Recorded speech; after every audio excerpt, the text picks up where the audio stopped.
17 मई से और 9 अक्टूबर तक शनि अपने परम मित्र बुध के घर में यानी उनके नक्षत्र में परिवर्तित होकर रहेंगे। देखिए शनि रहेंगे तो मीन राशि में, और यहाँ हम बात भी कर रहे हैं मीन राशि की। मीन राशि जो है आखिरी राशि है और शनि 17 मई से आखिरी नक्षत्र रेवती में प्रवेश करेंगे जो बुध का घर है, जो शनि के परम मित्र हैं। तो यहाँ पर आखिरी राशि और आखिरी नक्षत्र में शनि रहेंगे। इसको हम इस तरीके से समझ सकते हैं कि ये बड़े बदलाव का समय है, यानी 30 साल में लगभग ये स्थिति रहती है और यहाँ पर एक काल का अंत होगा और दूसरे काल नए काल की शुरुआत होगी। यानी सभी के जीवन में, स्पेशली यहाँ हम बात कर रहे हैं मीन राशि के लिए, लंबे एक बड़े परिवर्तन का समय यहाँ पर रहने वाला है। अगर हम आपकी बात करें तो आपकी साढ़े साथी भी चल रही है। शनि का हर मूवमेंट आपके लिए इंपॉर्टेंट है। साढ़े साथी का सेकंड फेज है, आप ही की राशि में शनि चल रहे हैं और यहाँ पर अब वो बुध के नक्षत्र में प्रवेश करेंगे और 9 अक्टूबर तक रहेंगे, यानी कर चुके हैं। 17 मई से 9 अक्टूबर का समय है। यहाँ पर जो इनके परिणाम है शनि के, उसमें थोड़ी सी तीव्र गति आएगी। और अगर हम बुध की बात करें तो देखिए परिवर्तन मीन राशि के लिए अच्छा रहने वाला है, क्योंकि जो बुध हैं आपके सुख भाव के स्वामी हैं और साथ में आपके वैवाहिक जीवन अलायंसेस 7वें घर के भी लॉर्ड हैं। और शनि की अगर हम बात करें, शनि आपके लिए लाभेश हैं और ये आपके 12वें घर के स्वामी हैं। तो कहीं ना कहीं साढ़े साथी के दौरान, दूसरे चरण के दौरान मानसिक तनाव यहाँ पर बना हुआ है। स्वास्थ्य में भी थोड़ी सी दिक्कत मीन राशि वालों को आ रही है। तो यहाँ पर जब ये बुध के नक्षत्र में रहेंगे तो सुख बढ़ेगा, घर में सुख सुविधाएं बढ़ेंगी और वैवाहिक जीवन या पार्टनरशिप या डेली इनकम से भी आपको लाभ हो सकता है। सबसे पहले स्वास्थ्य की बात करें तो शनि को 3 दृष्टियां प्राप्त हैं, तीसरी, 7वीं और 10वीं। और यहाँ पर अगर हम देखें तो पराक्रम आपका बढ़ने वाला है। तीसरे भाव पर भी शनि की दृष्टि है। मानसिक तनाव में यहाँ पर कमी आएगी, लेकिन यहाँ पर थोड़ा सा इनडाइजेशन की प्रॉब्लम, एसिडिटी की प्रॉब्लम और इसके साथ साथ अगर हम देखें तो थोड़ा सा आपको सर्वाइकल पेन, शोल्डर पे पेन, ये समस्याएं आपको थोड़ा सा परेशान कर सकती हैं। तो मीन राशि वालों को इस चीज का ध्यान रखना है।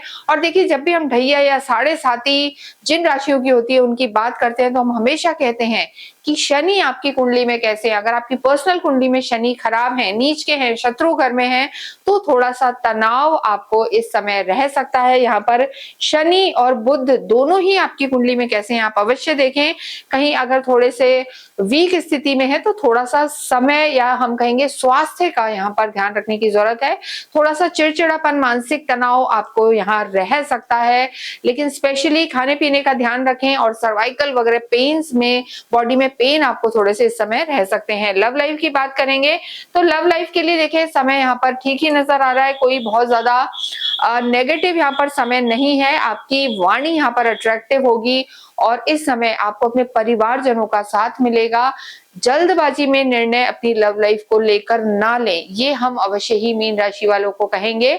और जल्दबाजी में निर्णय ना लें, किसी तीसरे व्यक्ति के कहने में ना आए, तो यहाँ पर स्थितियां आपके लिए ठीक रहने वाली है। वैवाहिक जीवन की बात करेंगे, वैवाहिक जीवन के लॉर्ड है बुध और बुध के नक्षत्र में ही शनि का आना आपके वैवाहिक जीवन को संभालेगा। चाहे राशि परिवर्तन हो या नक्षत्र परिवर्तन हो, कोई भी अपने परम मित्र या अपने दोस्त या अपने ही घर को नुकसान नहीं पहुंचाता। तो वैवाहिक जीवन में यहाँ पर आपके सुधार होगा। हालांकि शनि की दृष्टि है, लेकिन अब शनि बुध के नक्षत्र से बुध के ही घर को देखेंगे तो तालमेल बनेगा। जो बीच में एक कॉन्फ्लिक्ट था, थोड़ा इरिटेबिलिटी थी, ओवर पॉसेसिव, ओवर कंट्रोलिंग आप अपने पार्टनर को होकर ले रहे थे, चल रहे थे, वहां पर अब तालमेल बनेगा। वाणी संयम में रहेगी, कॉन्फ्लिक्ट हटेगा और जिन लोगों का विवाह नहीं हुआ है उनके लिए कहीं ना कहीं हम कहेंगे फैमिली प्लानिंग या वैवाहिक जीवन में एक नयापन या नए रिश्तों का आगमन यहाँ पर जरूर होगा। तो समय मीन राशि के लिए पारिवारिक जिंदगी, वैवाहिक जीवन के लिए यहाँ पर अच्छा नजर आ रहा है। घर में मांगलिक कार्य होंगे, सुख सुविधाएं बढ़ेंगी। कार्य क्षेत्र की अगर हम बात करें तो कार्य क्षेत्र के पर दृष्टि है। देखिए कार्य क्षेत्र पर शनि की 10वीं दृष्टि है, तो किसी भी रूप में अगर आपका कंसल्टेंसी से रिलेटेड काम है, एग्रीकल्चर से जुड़े हुए हैं या बही खाते, अकाउंट्स, बैंकिंग, फाइनेंस से रिलेटेड काम है, एक्सपोर्ट इंपोर्ट से रिलेटेड काम है, या आपका कार्य कंसल्टेंसी बोली से रिलेटेड है, तो यहाँ पर ये इन्फ्लुएंसर है, ब्लॉगर है या यूट्यूबर है, इन सब से रिलेटेड काम जहाँ पर वाणी का इन्वॉल्वमेंट या प्रेजेंटेशन का इन्वॉल्वमेंट है, वहां पर लाभ का बड़ा समय रहने वाला है। व्यय की स्थिति, धन की स्थिति भी अभी मीन राशि के लिए बेहतर बनी हुई है, लेकिन एक्स्ट्रा वैकेंसी में ना जाएं, अपव्यय ना करें, खर्चों को थोड़ा कंट्रोल्ड करें और जल्दबाजी में निर्णय ना लें, तो कार्य की स्थिति यहाँ पर बेहतर बनी हुई है।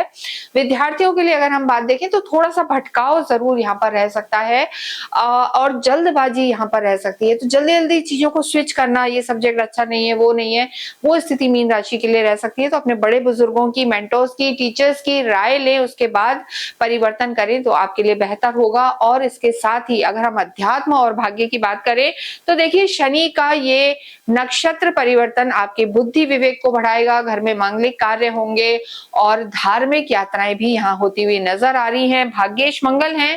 देखिए हालांकि मंगल का डायरेक्टली कोई इस समय हम कहेंगे संबंध नहीं है शनि और बुध से, लेकिन मंगल की स्थिति अभी बेहतर चल रही है। और आगे अगर हम देखें तो गुरु जून में आपके लिए बहुत बहुत बेहतरीन रिजल्ट देने वाले होंगे। गुरु एक्सॉल्टेड होकर आपके पंचम भाव त्रिकोण में रहेंगे, तो मीन राशि का आगे आने वाला समय अक्टूबर तक बेहद बेहतर रहेगा। शनि और गुरु दोनों ही यहाँ पर आपके लिए लाभकारी रहने वाले हैं।